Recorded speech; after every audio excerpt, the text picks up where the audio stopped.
سرخط خبرها.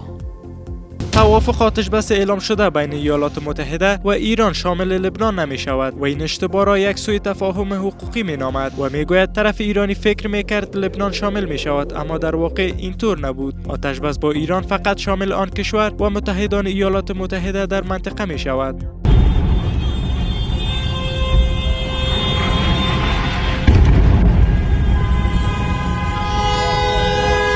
آتش‌بس شکننده همزمان با احتمال لغو گفتگوها در پاکستان. سپاه پاسداران گفته انتقام حمله های اسرائیل به لبنان را میگیرد و اگر این حمله ها متوقف نشود جمهوری اسلامی در گفتگوهای روز جمعه با واشنگتن در اسلام آباد اشتراک نمی کند. رئیس جمهور آمریکا اما میگوید توافق نشود بار دیگر به ایران حمله میکنیم. میدان باندې مو امریکایانو تم سبق ورکړی، روسانو تم هم سبق ورکړی، پنجاب دې دغه سبق انتظار باسي. حمله های راکتی پاکستان به شرق افغانستان یک روز پس از مذاکرات در چین. رژیم نظامی پاکستان به تازگی 7 مرمی هاوان را بر مربوطات ولسوالی کامدیش ولایت نورستان شلیک کردند. امارت اسلامی در واکنش به این حمله ها شماری از پاسگاه‌های نظامیان پاکستانی را تخریب و به آنان تلفات وارد کردند. این در حالی است که گفتگوها میان کابل اسلام آباد در چین روز گذشته پایان یافته و طرفها از مثبت بودن این مذاکرات سخن زدند.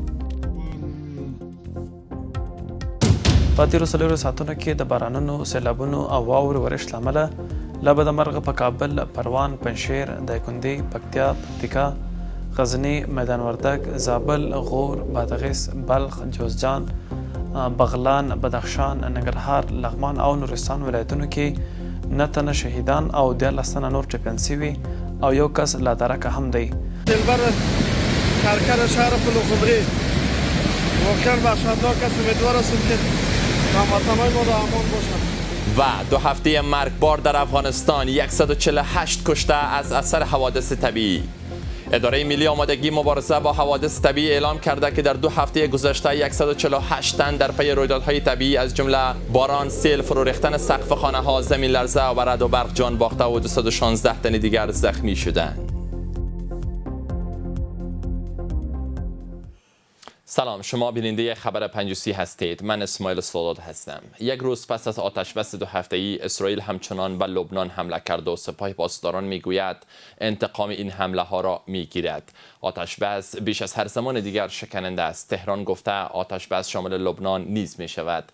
معاون رئیس جمهور آمریکا اما میگوید جمهوری اسلامی از آتش‌بس برداشت اشتباه کرده و لبنان شامل نیست.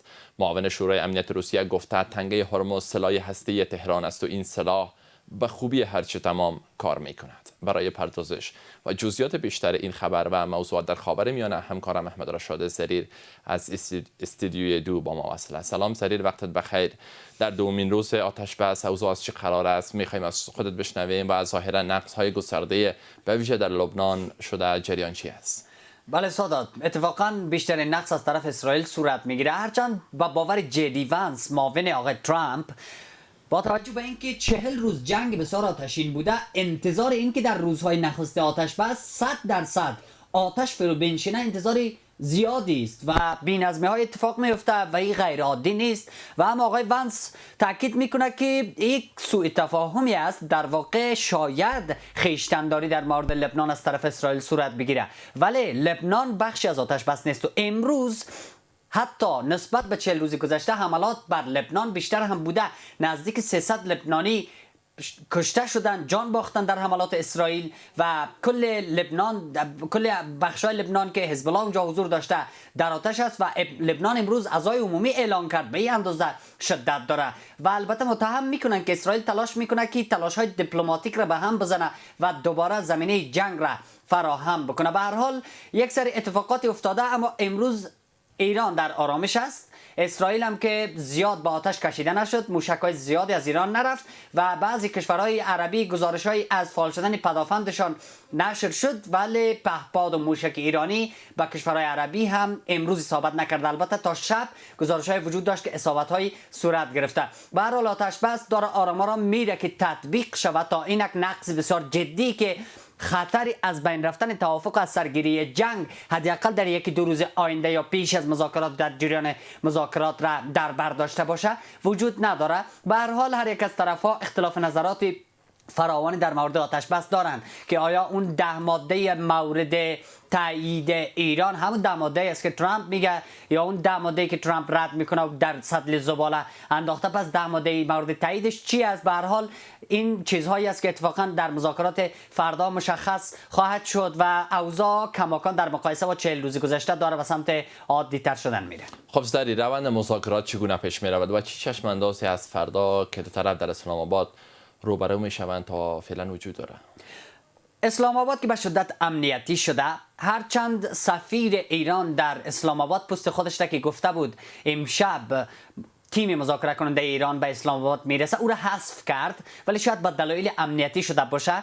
اینکه آقای قالیباف از طرف ایران هست را هم تصمیم رد کرد و اینکه آقای جدی ونس از طرف آمریکا هستن ترامپ گفت که شاید به دلایل امنیتی شرکت نکنه. با توجه به عدم اطمینان کامل به پاکستان به عنوان بستر امن، هر دو طرف احتیاط به خرج میتن، برای همین شاید انکار بکنن و برای دلایل امنیتی بخوان وانمود کنن که این رهبران دو کشور قرار نیست در مذاکرات شرکت کنند در اسلام آباد.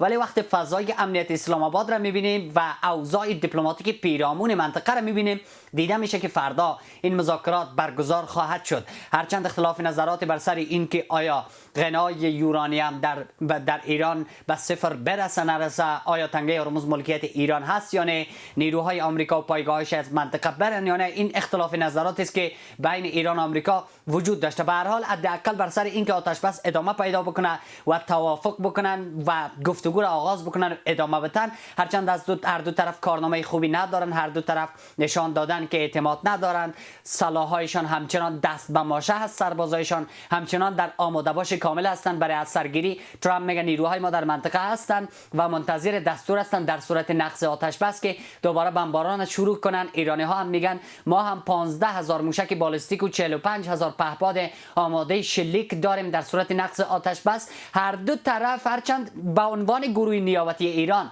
حزب الله داره حملات انجام میده و به عنوان گروه نیابتی یا کشور نیابتی غرب به ویژه آمریکا اسرائیل داره عملات انجام میده که خودی از این بخشی از مذاکره معلوم میشه که البته نشان بدن که در میدان جنگ هنوز آتش در اختیار دارند، ولی مذاکرات ظاهرا جدی به نظر میرسه. شاید هم این بار در فرآیند مذاکرات شاهد بمباردمان حداقل تا 2 هفته آینده نباشیم و اینکه به توافق برسن ایران و آمریکا. هرچند آقای ترامپ بسیار خوشبینانه از عصر طلایی و همکاری اقتصادی با ایران صحبت کرده، ولی خوشبینانه است که بگیم حالا در همین 2 هفته همه چیز بر وفق مراد خواهد بود.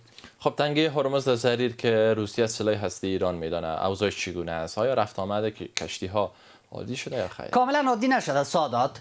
آقای عراقچی تنها موضوع رسمی قابل تایید است که گفت 4 کشتی در هماهنگی با ایران از جا گذشته و عبور کرده که یکی از یونان بوده، یکی از لیتوانی بوده و 2 کشتی دیگه مربوط کشورهای اروپایی. به هر حال نشان میده که ایران اجازه عبور کشتی ها را داده. بله، روسیه گفت که در واقع بمب هسته‌ای که ایران در اختیار داره تنگه هرمز است و از این بمب هسته‌ای خوب استفاده کرده و داره به خوبی کار میکنه. اما یک نقشه هم سپاه منتشر کرده که در اون نقشه گویا یک ساحه خطر وجود داره که ماینگذاری هست و در هماهنگی با سپاه پاسداران با نیروی دریایی سپاه باید کشتی ها از نزدیکی عمان عبور کنند. این هم نه از نزدیکی خاک ایران در تنگه هرمز. به هر حال قیمت نفت رسید دوباره به $90، بازار سهام دوباره رشد کرد، اوضاع اقتصادی دنیا رو به بهبود نهاد. آنچه از تنگه هرمز آسیب پذیرفته بود در کشورهای عربی به ویژه کویت و بحرین دوباره پروازها از سر گرفته شد. امکان داره که تا روزهای آینده اگر ادامه پیدا بکنه ما شاهدی رفت و آمد کشتی های بیشتری از تنگه هرمز باشیم. اما به عنوان ابزار فشار هر دو طرف هست. فقط یک اختلاف نظر وجود داره که آیا از تنگه هرمز از گذشت کشتی ها ایران و عمان پول بگیرن یا خیر، آیا با دلار معاملات شود یا بیان چین شود. به هر حال این نکاتی است که هنوز مشخص نشده و فردا روز سرنوشت سازی خواهد بود و کلا 2 هفته آینده روز تعیین کننده برای جنگ خاورمیانه بین ایران، اسرائیل و آمریکا خواهد بود. خب میتونیم خوشبین باشیم به فردا؟ خوشبین بودن که بله میتوان همزمان محتاطانه خوشبین بود ولی همزمان بدبین بود، با توجه به اینکه هر دو طرف نشان دادن که زیاد اهل دیپلماسی نیستند. اون طرف هم اگر ما زیاد خوشبین باشیم، اینکه نیروهای آمریکایی، سربازان آمریکایی، کشتی‌ها و ناوها همچنان در صحنه هستند و حتی همزمان با آغاز مذاکرات، آستانه مذاکرات، لشکرکشی آمریکا جریان داره، یعنی ناوهای دیگری در حال حرکت به سمت منطقه هستند و حتی تعداد زیادی از بارگذاری‌های موشکی آمریکا ادامه داره. همزمان هم ایرانی‌ها گویی که دست بردن به زیرزمینی‌هایی که موشک‌های پنهان کردهشان است. همزمان در مورد برنامه هسته‌ای ایران اختلاف نظر وجود داره. همزمان هم آقای وزیر جنگ آمریکا پت هگزت صحبت از قیام مردمی میکنه، چیزی که قبل از جنگ وعده به مردم ایران وعده کمک داده بودند و حالا کمک گویا فرار رسید و کاری هم از دستش بر نیامد. بحث مداخله در امور داخلی ایران هم مطرح است. عدم اطمینان کشورهای حوزه خلیج فارس بین اونا و ایران همچنان برجسته است. بعد از این جنگ برجسته تر هم شده. بنابراین خوشبینی زیاد شاید خردمندانه نباشه و اما میتوان خوشبین بود با توجه به اینکه جهانیان چاره جز خوشبینی حالا ندارن که جنگ و ناامنی به سود جهان نیست و اگر این جنگ ادامه پیدا بکنه بیشک میتونه روزی به بمب هسته‌ای، استفاده از بمب هسته‌ای که در کارنامه آمریکا هستم منتج شوه و حتی اینکه جهانی شوه هم منتج. بعضی از کشورها از جمله از روسیه مقام‌های هفته‌های قبل گفته بودن که خودش بخشی از جنگ جهانی است. به هر حال جنگ بر سر بریکس و دلار و نفت و اقتصاد و کمربند و راه چین و آینده اقتدار کشورها بر نظم دنیا است که مشخص شود که آیا این جنگ ادامش نظم نوین را مشخص خواهد کرد یا توقفش. از دارای جزئیات و حضور سپاسگزاریم زریر. همکارم احمد رشاد زریر تازه ها در مورد خبر میانه را با ما شریک ساخت. بیننده این گزارش هم باشید.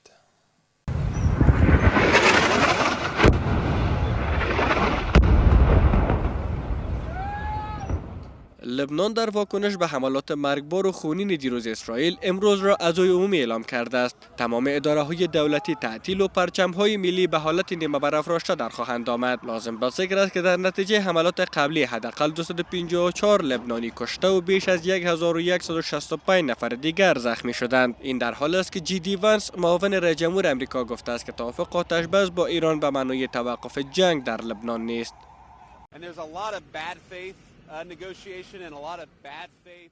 توافق آتش‌بس اعلام شده بین ایالات متحده و ایران شامل لبنان نمی شود و این اشتباه را یک سوء تفاهم حقوقی می نامد و می گوید طرف ایرانی فکر می کرد لبنان شامل می شود، اما در واقع اینطور نبود. آتش‌بس با ایران فقط شامل آن کشور و متحدان ایالات متحده در منطقه می شود.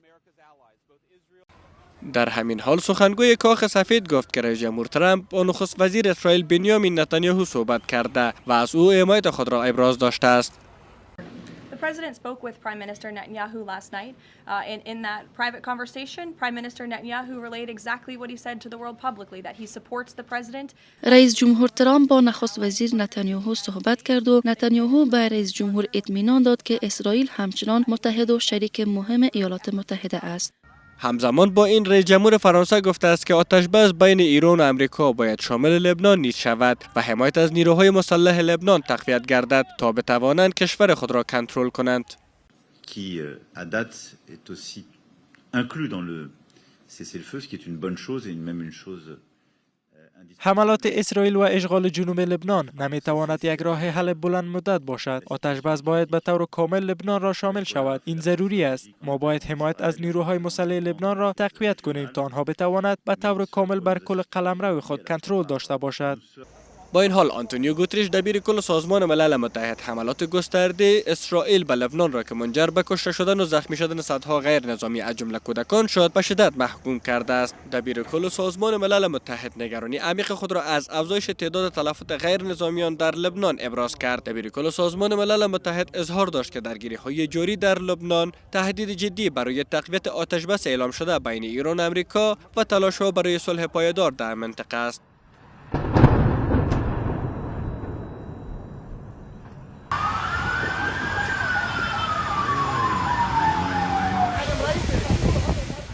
و به همین ترتیب میرسیم به پایان بسته خبری 5:30 در یک. وقت بر شما خوش. خدا نگهدار.